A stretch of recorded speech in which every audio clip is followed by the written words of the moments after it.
So today we are going to do an unboxing of the Treasure X World King's Gold box for ages 5+.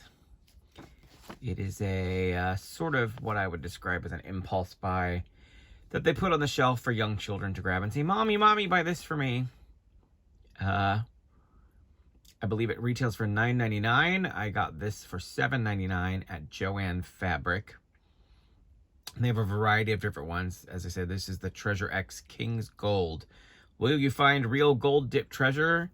Spoiler alert, probably not. It is a very small box. As you can see, about the size of my hand. On the top, you kind of have a kitty cat with an Egyptian gold theme. The whole thing's got a kind of Egyptian theme. There are 24 mini beasts to collect, so it's sort of like a mystery box in that way. There are 8 levels of adventure. First, you discover your quest, then you remove the tool. Dig, unwrap, find the treasure. Did you get the trap or the gold dip treasure, and then display?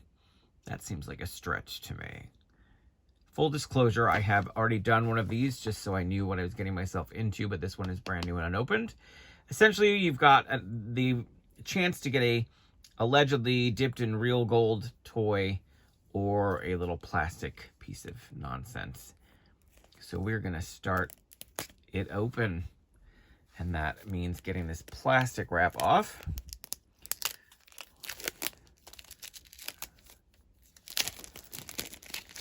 All right, easy enough. Now we've got just the box without the plastic wrap.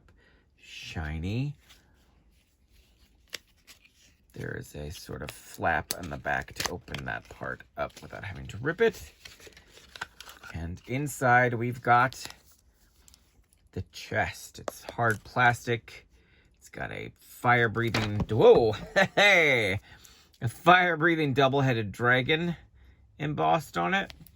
But before we get into that, we've got this map. So this comes with each box. It was with the other one as well. Essentially, what you've got on the map is, I don't know if I can get that all in one shot. Just a list of areas, I suppose, that you are allegedly fishing in to get your treasure.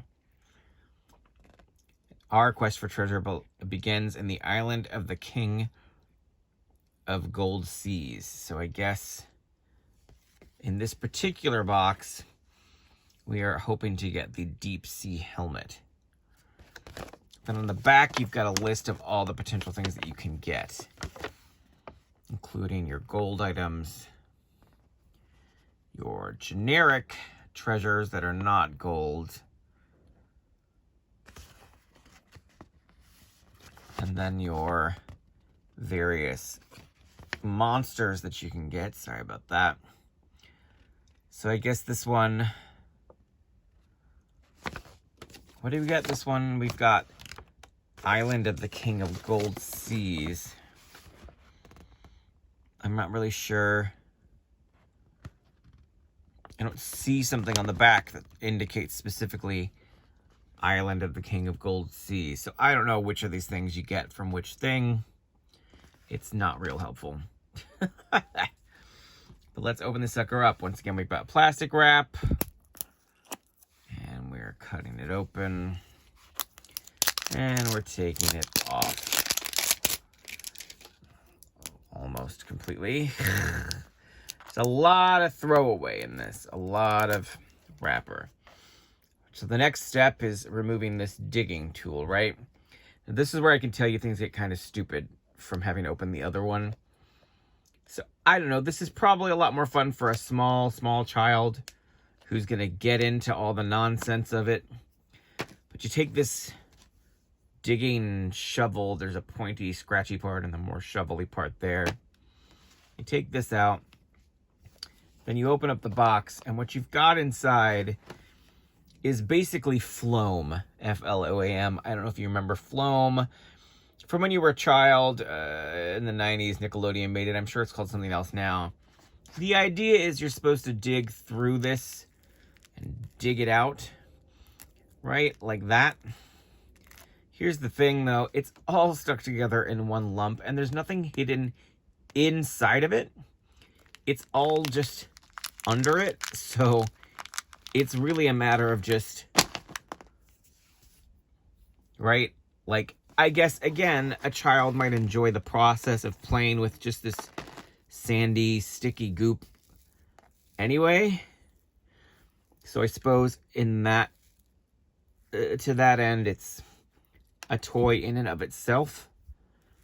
I don't take any personal pleasure out of it, and I don't know how long you could really play with it. I would imagine for a parent, it would become quite a mess. But the idea that you're digging through it with this thing, like, it doesn't really come apart easily until you've applied heat to it with your hands. So this part of it is kind of bull. It's just kind of nonsense. But, you know, I'm a grown-up, so maybe I'm just, like, jaded. Then what you've got inside is one package with your main treasure, and then another package with your secondary treasures, right? So one of them is a creature from all of these down here, right? And then the other one is going to be a treasure from up here. Either one of these or one of these. And then each one also, I guess, comes with a bug. Like, as you see from step number 6, a bug and a treasure. The bugs, not listed. I guess it's just kind of a bonus item. So the first thing we would open up then, I guess, is our main monster creature thing. And in this particular one, we've got, whoa. Okay, this is kind of badass, I have to admit. We've got this dude. I gotta admit, it's pretty badass. He's kind of like a spider with some lobstery tentacles on his head. These front hands are reticulated, so you can actually, well, wait. Yeah, okay, they both are. So these move. The other part's not moving, but I have a suspicion that this glows in the dark because there were glow-in-the-dark options here. So this guy looks like he's from the Shipwreck Raiders set, and he is Sir Pinchy. He's a rare crystal finish. So I guess he doesn't glow in the dark. He just has that see-through plastic to give him the rare crystal finish. He's kind of cool, I'm not going to lie. There he is. Then this little package contains our treasure and our bug. It's kind of stupid. What's annoying is, like, in this picture here, remove the bandage bag and unwrap. And it looks, you know, in the picture like you're unwrapping a mummy. But it's just a bag in a mummy ribbon package. A bandage look, you know, so that's kind of lame. But here we are getting our bug, which is a little green scorpion dude, kind of reminiscent of our main dude. And then we've got a teeny tiny puffer fish looking plastic thing, hard plastic in a kind of turquoise. If we look here in our treasures, it looks like he is the fearsome fungu, which it claims is glow in the dark. Hey Google, turn off bedroom. Sure, turning off 2 things. I'm not getting any glow in the dark from that. Maybe it's got to be sitting in the light first. Hey Google, turn on bedroom.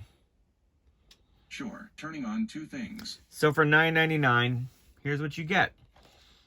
I guess you can keep your floamy goop in this thing if you want to. And you've got your plastic coffin, which is really the biggest piece of the whole set. You've got your shovel that you probably won't even use. You have your main character that you get. A bonus bug, which is sort of a rubbery, almost like eraser-like material. And then your treasure, which in theory might have been gold, but in this case was not. I'll show you the ones I got from the one I already opened, which I told you about. I got this fella here, who according to the list is a safari scavenger named Shrunko. I got this skull as a treasure. You can see how tiny these things are. According to the list, that is a warrior skull. I gotta tell you, it looks gold in the picture. In real life, it's kind of a poop brown. And then I got the same bug in the other one that I opened. And then, of course, it's the duplicate Floam. Same package, same stuff. Essentially, if you double the Floam, double the shovel, double the plastic for $10 retail, that's what you get out of one of these packages. And there you have it. So again, it's the Treasure X King's Gold Mini Beasts. There is a website for them. It's youtube.com/TreasureXWorld. I would say these are not worth 10 bucks a piece by any stretch of the imagination. I think maybe, as I said, a young child, would get more pleasure out of the process and probably find a way to continue playing with this crap. But as a general rule, I'd say these are more of a $5 item. But you can decide for yourself.